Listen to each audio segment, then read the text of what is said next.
की बिहार प्रदेश के तत्वावधान में आयोजित राजर्षि छत्रपति साहू जी महाराज के जयंती समारोह में आज कार्यक्रम के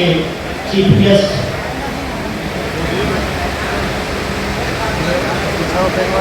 बहुजन समाज पार्टी के राज्यसभा सांसद, कई राज्यों के केंद्रीय प्रदेश प्रभारी, परम सम्माननीय रामजी गौतम साहब, मंच पर आसीन विशिष्ट अतिथि के तौर पर केंद्रीय प्रदेश प्रभारी सम्माननीय श्रीकांत जी, केंद्रीय प्रदेश प्रभारी सम्माननीय एडवोकेट सुरेश राव जी, और जिनके आयोजन में, जिनके नेतृत्व में आप लोग इधर आए हैं,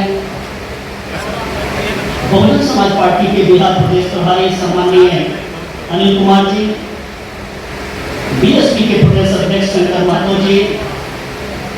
प्रदेश उपाध्यक्ष सकलदेव दास जी, जोन इंचार्ज बलिराम प्रसाद जी,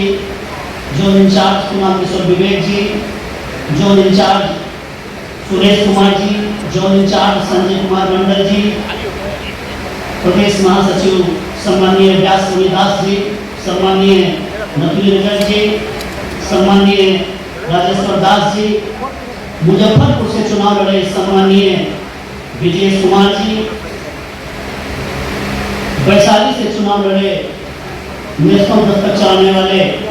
सम्माननीय संतोष सिंह पटेल जी, गया से चुनाव लड़ी महिला साथी सम्माननीय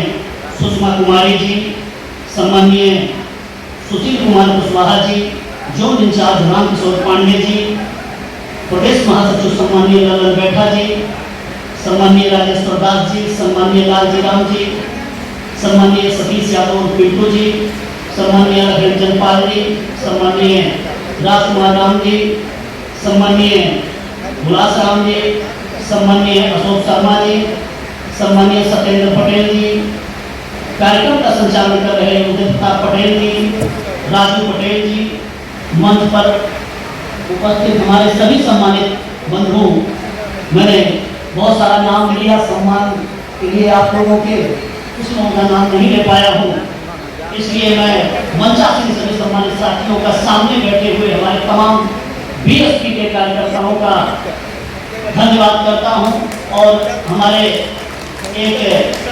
पूज्य भंटे जो उपस्थित हैं उनको भी वंदनी बोलता हूं। सम्मानित साथियों, आज बिहार प्रदेश की ओर से छत्रपति साहू जी महाराज की जयंती हम लोग मना रहे हैं। ऐसे 26 जुलाई 1902 ईस्वी को साहू जी महाराज ने अपने राज्य कोल्हापुर में 50% पिछड़ों के लिए आरक्षण दिया था। तो आज का दिन आरक्षण दिवस के रूप में भी मनाया जाता है। अभी हमारे साथी प्रदेश के प्रभारी सुरेश राव जी कह रहे थे कि 26 जून भी मनाया जाता है। खैर, तमाम लोगों ने किताबें लिखी, तमाम लोगों ने शोध किया, और खासकर महाराष्ट्र प्रांत के लोगों को 26 जून को साहू जी महाराज की जयंती मनाते हैं। लेकिन 26 जुलाई 1902 को साहू जी महाराज ने आरक्षण लागू किया था। माननीय कांसी राम साहब, माननीय बहन जी ने अपनी किताबों में साहू जी महाराज की जयंती 26 जुलाई लिखा है। खैर, शोध होता रहता है, रिसर्च करते रहते हैं लोग, सही डेट निकालते रहते हैं लोग, लेकिन बहुजन समाज पार्टी ने 26 जुलाई अगर हमें दिया, तो हम लोग आज 26 जुलाई को साहू जी महाराज की जयंती मना रहे हैं। अगर 26 जून भी हो तो आप लोग 26 जून मनाएं और 26 जुलाई भी मनाएं, ये कोई विवाद का विषय नहीं होना चाहिए। सम्मानित साथियों, साहू जी महाराज ने अपने जीवन काल में बहुत कम आयु जी पाए, मात्र 48 साल की उम्र तक जिए और दुनिया छोड़कर चले। इतनी कम आयु में आप जितने सारे बैठे हैं, मंच पर जितने सारे लोग बैठे हैं, मैं समझता हूं हम में से अधिकांश लोग 48 साल की उम्र पार कर चुके होंगे। साथियों, इतनी कम उम्र में एक हमारे राजा ने, पूर्वी राजा ने इतना बड़ा काम किया कि आज पूरे देश में अगर किसी राजा का नाम लिया जाता है पूरे बहुजन समाज में तो छत्रपति साहू जी महाराज का नाम लिया जाता है। इतना बड़ा काम किया। सम्मानित साथियों, माननीय सांसद जी की बात को आप लोगों को सुनना है, इसलिए मैं संक्षेप में अपनी बात को आप लोगों के बीच में रखकर मैं समाप्त करूंगा। साहू जी महाराज अभी अनिल भाई जब मीडिया से बात कर रहे थे तो एक बात तो बोल रहे थे हम सूत्रों के लिए। साथियों, 2009 में लोकसभा का चुनाव हुआ, 2014 में लोकसभा का चुनाव हुआ। माननीय बहन जी ने लखनऊ बुला करके हम लोगों का 4-4.5 घंटे की क्लास लिया था। अभी 2024 के चुनाव के बाद 23 जून को भी माननीय बहन जी ने लगभग 3 घंटे का पैदल क्लास लिया है। माननीय बहन जी मानव कांसी राम साहब की एकमात्र उत्तराधिकारी हैं। अभी शंभू सिंह पटेल जी वो बात कह रहे थे कि 24 कैरेट गोल्ड, 24 कैरेट की अगर कोई पार्टी है बाबा साहेब डॉक्टर अम्बेडकर के संविधान को मानने वाली, बाबा साहेब के विचारों पर चलने वाली, तो वो मात्र बहुजन समाज पार्टी है, अन्य कोई पार्टी नहीं है। सम्मानित साथियों, ये कैडर बेस्ड पार्टी है,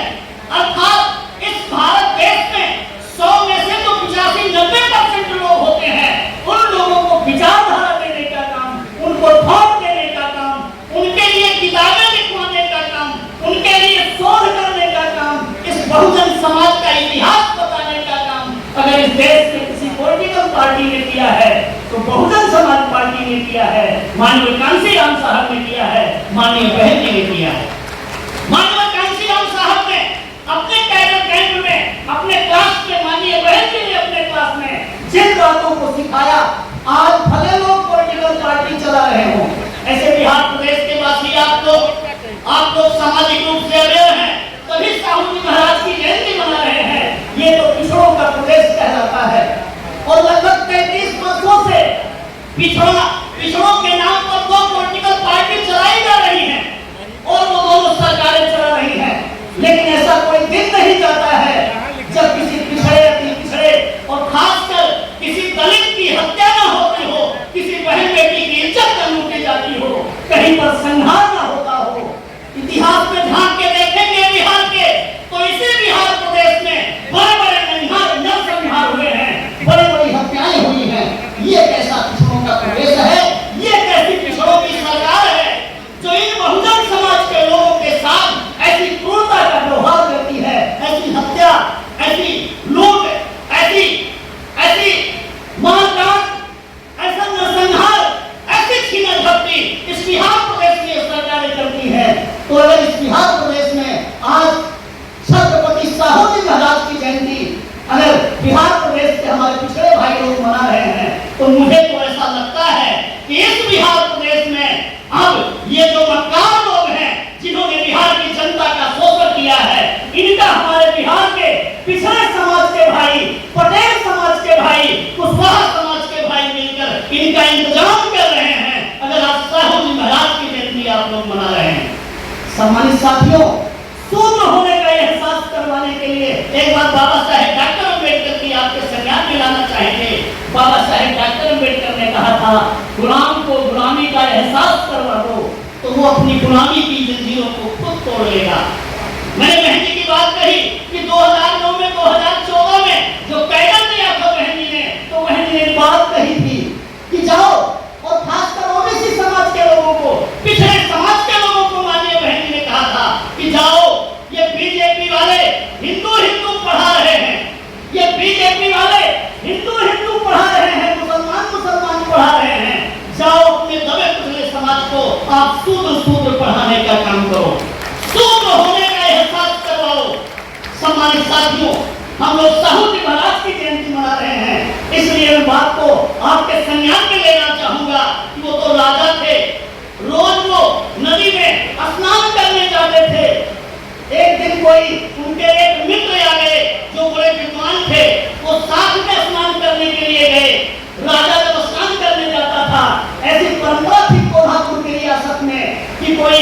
ब्राह्मण समाज के जो पुरोहित होते थे वो मंत्रोच्चार करते थे। वो मंत्रोच्चार उनके विद्वान मित्र ने सुना,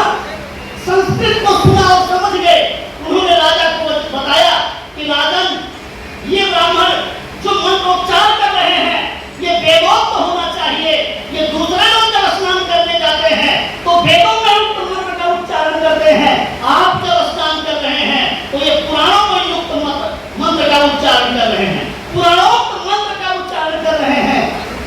चारण की तह में जब राजा ने उन पुरोहित से पूछा कि आप ऐसा क्यों कर रहे हैं, तो पुरोहित ने बताया राजा को, राजन आप हमारे राजा तो हैं, आप राजा तो हैं, लेकिन आप शूद्र हैं। शूद्र होने का एहसास बाय मिस्टेक अपने पाखंड की वजह से ब्राह्मण समाज के एक पुरोहित ने हमारे राजा छत्रपति साहू जी महाराज को करवा दिया। साहू जी महाराज को जब शूद्र होने का एहसास हुआ तो उनका दिमाग खुल गया। उन्होंने कहा, अरे मैं अपने राज्य का राजा और मेरे साथ शूद्र समझ करके ये बर्ताव किया जा रहा है। साहू जी महाराज ने अपना मंत्रालय बुलाया, सारे दस्तावेज मंगवाए और जब सारा दस्तावेज खंगाल करके देखा तो एक ही बिरादरी के लोग 80% पदों पर बैठे हुए थे। बाकी पूरा पिछड़ा समाज, पूरा दलित समाज, पूरा आदिवासी समाज वो शासन सत्ता से दूर था, वो अधिकारी कर्मचारी के पद से दूर था, तो कहीं शासन सत्ता में भागीदारी नहीं थी। साहू जी महाराज को चोट लगी।